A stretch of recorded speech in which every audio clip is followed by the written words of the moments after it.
खुदा दे खूबसूरत नां च तुहानूं सारिਆਂ ਨੂੰ सलाम पहुंचे। मैं नवीद मसीह, मेरी खिदमत है हकदारां दे कोल जाना, उन्हां दी गल सुननी, इंसानियत दे कम आना। अज मैं बेटी दे कोल आया वां। इहदी चढ़े महीने की 15 तरीक नूं शादी है तो मैं ये गल करना चाहांगा कि असी बैठ के वन सवन्ना खाना खाने, अपनी टेबल अच्छे खाने नाल सजा लेने, तो कितों बिल का वेला आंदा तो तकरीबन 10,000 12,000 रुपया बिल असी खाने का अदा करने। नौवें महीने की 15 तरीक बेटी की 9वें महीने की 15 तरीक नूं शादी है।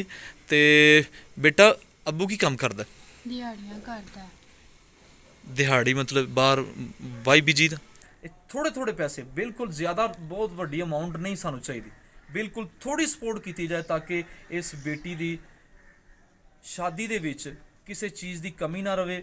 मैं खुद गुजारिश कर रहा वां, मैं खुद देखिया कि इन्हां दे घर दे विच ऐसी कोई तैयारी नहीं हैगी। माँ नहीं हैगी, अगर माँ होवे तो वो छोटिया छोटिया चीज़ां पहले ही बना के रख लेंदी कि मेरी बेटी की शादी है, मैं यह चीज़ लै आवां, मैं यह चीज़ लै आवां।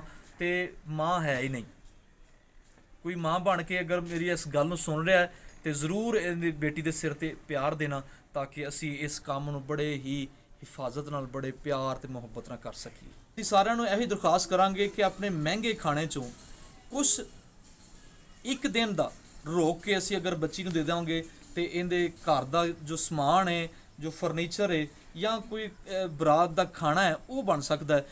ਅਸੀਂ ਮਹਿੰਗੇ ਮਹਿੰਗੇ ਹੋਟਲਾਂ ਤੇ ਆਪਣੇ ਬੱਚਿਆਂ ਨੂੰ ਲੈ ਕੇ ਜਾਂਦੇ ਆ, 버ਗਰ ਸ਼ਵਾਰਮੇ ਖਾਂਦੇ ਆ ਤੇ ਕਿਤੋਂ ਬਿੱਲ ਆਂਦਾ ਤੇ ਕਾਫੀ ਜ਼ਿਆਦਾ ਬਿੱਲ ਵੀ ਅਸੀਂ ਅਦਾ ਕਰਨੇ ਆ। ਅਗਰ ਅਸੀਂ ਇਹੋ ਜਿਹੇ ਧੀਆਂ ਦੇ ਸਿਰ ਤੇ ਪਿਆਰ ਦੇ ਦਾਂਗੇ, 2 दिन अगर असी बर्गर तो शवारमा रोकीए तो काफ़ी पैसे बन सकते हैं। ਇਹ ਬੇਟੀਆਂ ਨੇ ਕਿਹੜਾ ਇਹਨਾਂ ਦਾ ਭਰਾ ਹੈ ਉਹ ਲੱਤਾਂ ਤੋਂ ਅਪਾਹਜ ਹੈ। ਖੁਦਾ ਨੇ ਅਗਰ ਤੁਹਾਨੂੰ ਸਭ ਨੂੰ ਨਵਾਜ਼ਿਆ ਹੈ ਤੇ ਉਹ ਸਾਡੇ ਨਾਲ ਮੋਢਾ ਜੋੜੋ ਇਸ ਖਿਦਮਤ ਦੇ ਵਿੱਚ। ਤੁਹਾਡੇ ਹੀ ਬਿਹੇਵ ਤੇ ਅਸੀਂ ਕਾਫੀ ਬੇਟੀਆਂ ਦੀ ਸ਼ਾਦੀ ਕਰ ਚੁੱਕੇ ਹਾਂ ਤੇ ਇਸ ਮਹੀਨੇ ਦੀ 15 ਤਰੀਕ ਨੂੰ ਅਸੀਂ ਈਮਾਨ ਰੱਖਨੇ ਆ कि खुदा इस बेटी वास्ते भी सारे वसाइल पैदा करेगा। ज़रूर इस वीडियो में शेयर करो। अगर तुसी हैल्प कर सकते हो तो मोस्ट वेलकम, अगर नहीं कर सकते तो अगले बंदे को जान दिओ ताकि कोई ना कोई इस खिदमत च आए, ताकि असी इस बेटी की इस शादी दे विच किसी चीज़ की कमी ना रहन दईए। आओ खुदा की हजूरी च चुकने ते दुआ करने। ए खुदावंद कादर मुतली खुदा, यीशु के नाम से हम दुआ मांगते हैं, इस बेटी की शादी में किसी चीज़ की कमी ना आने पाए। जैसे काना गलील की शादी में तू आया और खुदावंद उनकी इज़्ज़त उन्हें रख ली, उसी तरह तेरी मिन्नत करता हूँ इस घर की भी इज़्ज़त तू ही रखेगा। और दुआ मांगता हूँ खुदावंद इस बेटी की शादी में किसी चीज़ की कमी ना आने पाए, और इस शादी में इनकी ज़रूर ही खुदावंद तू ही मदद कर सकता है। मसीह यीशु के नाम से आमीन।